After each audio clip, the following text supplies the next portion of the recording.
মেয়ের বিয়ের পর শ্বশুরবাড়িতে তার কিন্তু যত্ন করার মতো কেউই থাকে না, কিন্তু বাপের বাড়িতে দেখো মা থাকে, বাবা থাকে, কত না রাজরানীর মতো করে একটা মেয়েকে ছোট থেকে বড় করে ওঠে। শ্বশুরবাড়িতে তোমার যদি কোনো কিছু হয়ে যায় কেউ বলবেও না, আর তুমি যে খাবার খেয়েছো কিনা সেটাও কিন্তু কেউ একবারের জন্য বলবে না।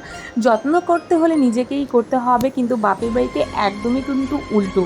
এই যে মা যেমন বলে খেয়ে নে, এটা কর ওটা কর, আর অসুস্থ হলে তো কোনো কথাই হয় না। তো আজকে সকালবেলা আমি উঠে পড়েছি, আর অনেকগুলো কাপড় ছিল কালকে রাতে, সেই জন্য ভালো করে ধুয়ে কিন্তু রোদের মধ্যে দিয়েছি। আর আমাদের বাড়িতে জামা কাপড় মেলার জন্য তেমন একটা অসুবিধা নেই। আর মা আমাকে উত্তর দিনাজপুর থেকে সেই ছাতু এনে দিয়েছিল, পিওর একদম ছাতু, মা নিজের হাতে বাড়িতে বানায়, কোনো রকম মিক্স কিন্তু দেয় না, যেটা তোমরা দেখতেই পাচ্ছ। এই ছাতুটা কিন্তু আমি প্রত্যেক দিন সকালবেলা করে খালি পেটে খাই। মা সবসময় ফোন করে বলে যে এটা খা ওটা খা, শরীর ভালো থাকবে। এই জন্য নিজের যত্ন এখন কিন্তু নিজেকেই করি, কিচ্ছু করার নেই। মেয়েদের হয়তো এটাই জীবন। এখন যাব রান্না করতে, দুপুরের রান্না পড়ে আছে, ওটা গিয়ে এখন কমপ্লিট করব। তো চলো, টাটা বন্ধুরা।